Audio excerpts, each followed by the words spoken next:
pala. Ano mo ba ginawa ko? Lahat ng bukas. Bukas. Ng ano, minuto? Hindi mo habang sumatagal mas masarap yan. Oo. Tsaka gusto ko talaga, maano to, yung maraming, tawag ito, atay. Marami lang akong atay. Sa iwat. Lahating atay yun eh. Thank you, Lord. Nadalasan mo ba dito? Hindi, ano?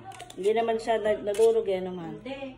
Kasi nilagay ko yung atay. Ito na yung bago. Nandung maluto. Kasi titigas yun. Thank you, Lord. Dati si Sandra hindi may sa atay yun eh. Ngayon ko nakain na rin. Balon-balunan po yung ano na mas gusto niya. Ay, oo nga. Hindi nga tayo makakapagluto na Sandra. Ano? Atay ba yung balon? Adobo. Oo. Basta sa manok yun. Harap.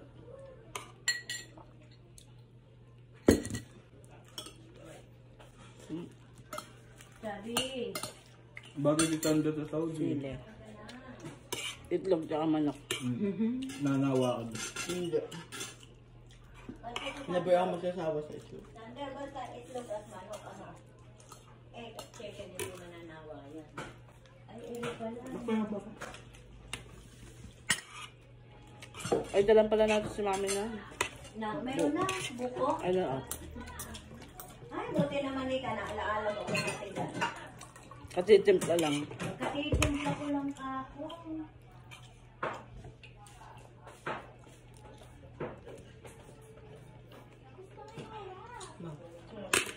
Gulo-gulo yung envelope ko. Hindi, kung may assignment ka na, no? Gawin mo na. Kasi halos mapuno yung papel yung sasam namin.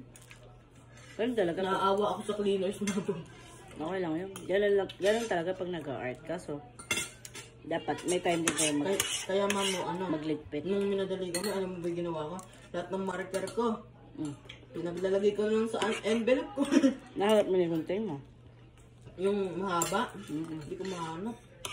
Dati nahanap ko na eh. Malaki yun eh. Kaganda mo ng ganting na gano'n. Matulis. Ang nga lang nakakahiwa. Terno yun ah. Siyempre matalim ako kasi panggupit ko ng ano yun, ribbon. Ito mo ba? Yung sinulit ko naman sa ano ko dati. Hindi ko maalala. Ay, nahulog ko.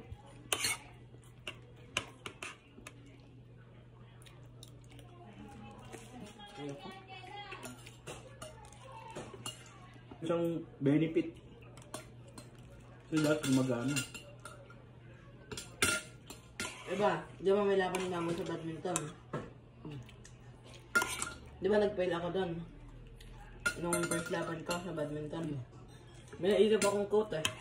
Ang ibig sabihin ng fail, first try, first attempt in learning. Ayan.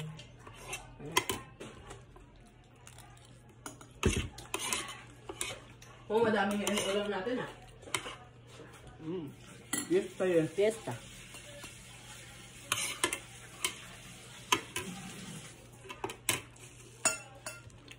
Pusok. Basta. Tapos kami ngayon sa English. Naka 24 ako. Out of 30.